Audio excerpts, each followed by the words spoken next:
Bonjour et bienvenue sur l'œil du numérique. Aujourd'hui, nous allons parler d'une menace ancienne, mais toujours bien vivante. Une menace qui a grandi en même temps que l'informatique elle-même. Aujourd'hui, nous allons parler du virus informatique. Pour introduire ce sujet, je voudrais commencer par une phrase marquante. La première fois que j'ai entendu parler de virus informatique, c'était en 1987, quand Brain a infecté 18 000 systèmes. Fred Cohen, chercheur en sécurité et créateur du terme virus informatique. Imaginez un instant une situation simple. Vous partagez un document avec un collègue, un fichier banal, un fichier que vous jugez sans danger. Et sans le savoir, ce fichier contamine son ordinateur, puis celui d'un autre collègue, puis tout un réseau. Les données disparaissent, les systèmes ralentissent, les activités s'arrêtent. Cette situation n'est pas de la science-fiction. Elle a existé, et elle existe encore. Le premier virus informatique, destiné aux ordinateurs personnels, s'appelait Brain. Il est apparu en 1986, créé par deux frères pakistanais, Amjad et Basit Alvi. À l'origine, leur objectif n'était pas de détruire. Ils voulaient protester contre le piratage de leurs logiciels. Mais sans le savoir, ils ont ouvert la porte à une nouvelle ère du numérique. Depuis ce moment, la menace virale n'a cessé d'évoluer, en parallèle des technologies, en parallèle d'Internet, en parallèle de nos usages. Avant d'aller plus loin, posons une base claire. Qu'est-ce qu'un virus informatique exactement ? Un virus informatique est un programme malveillant conçu pour se répliquer. Il s'attache à des fichiers légitimes. Il a besoin d'une action humaine pour s'exécuter. Par exemple, ouvrir une pièce jointe, lancer un programme infecté ou brancher un support contaminé.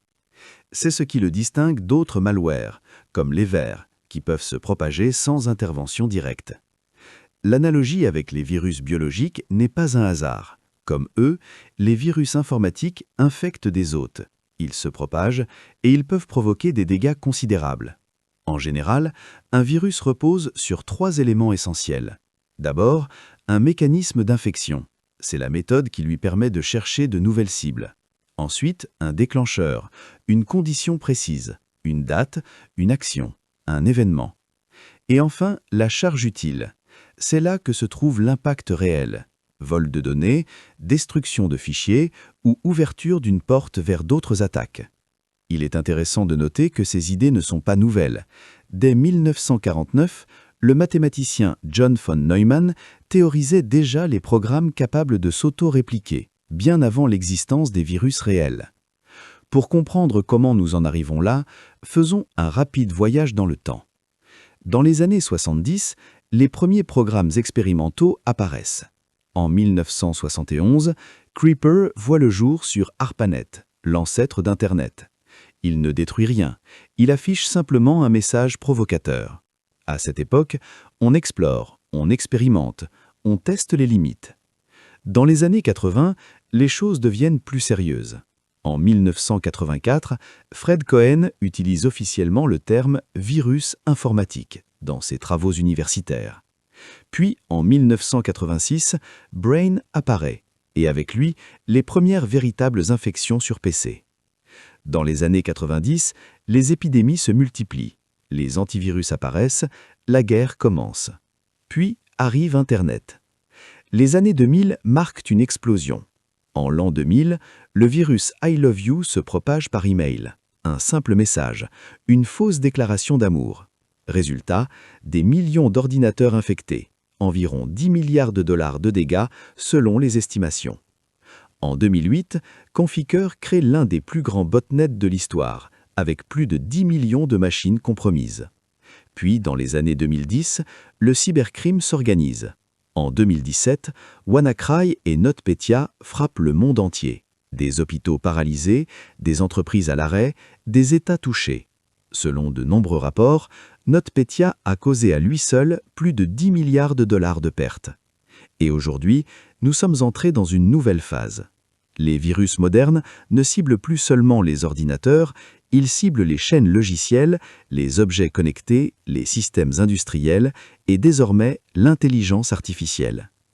En 2025, Les chercheurs observent l'émergence de malwares capables d'empoisonner des modèles d'IA ou de détourner des agents autonomes.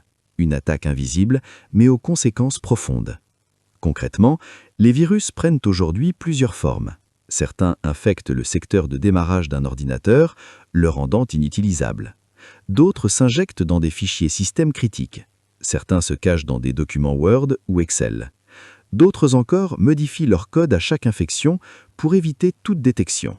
Le point commun reste le même. Ils exploitent une faille, technique ou humaine. Car les vecteurs de transmission sont bien connus. Les emails restent l'un des moyens les plus efficaces, les sites web compromis aussi, les clés USB, les logiciels piratés, les réseaux mal protégés. Dans la majorité des cas, l'infection aurait pu être évitée par des mises à jour simples ou de bonnes pratiques élémentaires. Selon plusieurs organismes de cybersécurité, jusqu'à 80% des infections sont liées à des systèmes non corrigés. Face à cela, la défense repose sur plusieurs piliers. Avant l'infection, la prévention est essentielle. Antivirus à jour, système corrigé, sauvegarde régulière, formation des utilisateurs. Après une infection, la réaction doit être rapide. Isoler la machine, identifier la source, nettoyer ou restaurer, changer les mots de passe. Et sur le plan légal, la création et la diffusion de virus sont lourdement sanctionnées. En France, elles relèvent d'infractions pénales graves, comme l'atteinte à un système de traitement automatisé de données.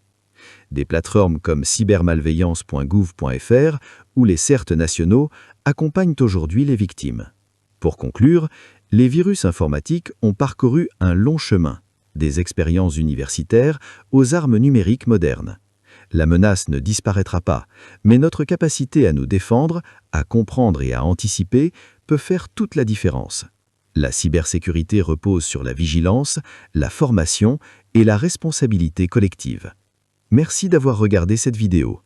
Si cette vidéo vous a permis de mieux comprendre l'évolution et les enjeux des virus informatiques, abonnez-vous à la chaîne et activez les notifications pour ne rien manquer de prochaines vidéos.